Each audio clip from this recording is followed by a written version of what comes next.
Hey there, music fans. Welcome back. It is I, Dave, the Real Music Observer, observing real music in real time for real people just like you and just like me.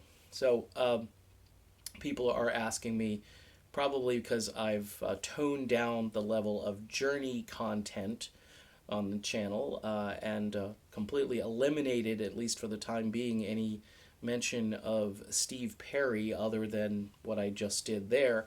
Uh, well, you mentioned the guy's name in a video doesn't mean the video has anything to do with him. But people are asking me about, hey, what's going on? Do you think these guys are going to, have a fist fight on stage? And I think that's probably why people are buying tickets to this for a couple of reasons. One is they may see something historic.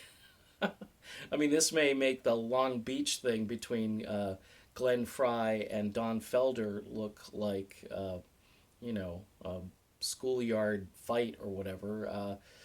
I don't know. I don't really know. Here's what I do know. Jonathan Cain, for the most part, continues to promote his book. All right. If you go on Twitter, hey, my book's coming out. Hey, my book's coming out.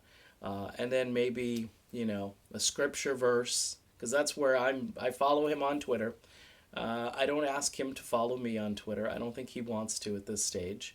Do I think John Cain's a bad guy? No, I really don't, actually. And this is role reversal from last summer. I don't think he's a bad guy. I think he's chosen his spouse and he's kind of made his bed and he's in a lane now that he has calculated maybe I'm not going to be in Journey forever. And, I'm not a young guy anymore. So I'm going to go into this field. I know he has been doing worship at his wife's church. I've seen photos of that. Here's the thing about all of that. I go to church, so please don't come at me with, oh, well, you just don't like Christianity. No, I do. I just think that I'm having a real hard time with the fact that here's a guy who wants to have one foot in Journey and say, I wrote this song, which he didn't write completely. He had to change his Twitter and all that. And I did all these things in the past, and those things were all based on the fact that I was pursuing what I'm pursuing now. In other words, this was my long and winding road to finally get to the place where I'm now this great spokesperson. I'm the next Billy Graham, basically. And no, that's just not it. Um, what's happened is he married someone who has a strong, really strong pull and has kind of changed the trajectory of where he was going. And he's trying to incorporate everything into it. And for fans who just want authentic, hey, I just want authentic, please don't preach at me. All right? If I'm interested, I'll let you know. But I think on the scale of folks I'd contact first for this, you might want to look at, say, I don't know, a guy like Jeremy Camp, for instance. I might go listen to some of his music. Or Matt Redman, okay? I'm just throwing out names. You guys might not know these names. But in the Christian music world, those are names that I can kind of trust because they're authentic to it. And I think their theology, all right, is airtight. Whereas, no offense to John's wife, but I can't reconcile, give your paycheck, and if you don't, there'll be consequences. There's this line about God will honor a cheerful giver, or God likes a cheerful giver. That seems like coercion to me.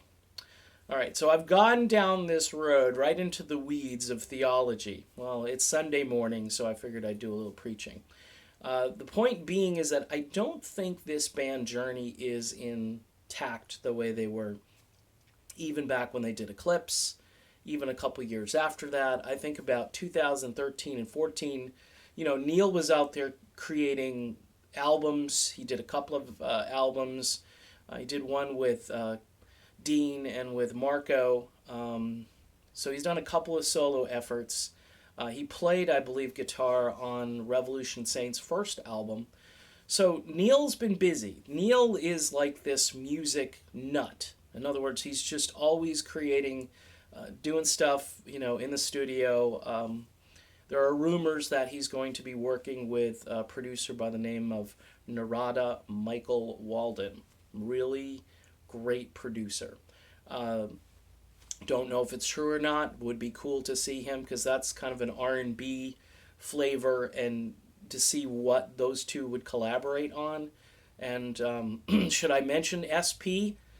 Because if anything could coax him maybe out of the woodwork for a vocal track, it could be those two guys working together. But my guess is probably not, but you never know. The point being, between Kane and Sean, one of these guys seems to be really immersed in the career path that he's always been on. All right? The other guy seems like he's just been pulled away into something completely hard to reconcile with what's happening. The whole Def Leppard Journey thing, I think, is just, it's a contract. It's like I said this last summer. It was signed. People are in. People are making big bucks to do this tour. They've got Live Nation, Irv Azoff. When you talk Irv Azoff, you talk big corporate machine with tentacles that go everywhere. And once these bands are on the docket, they have to perform. And I'm sure Irv is expecting, a high return on his promotions and investment. He's a businessman.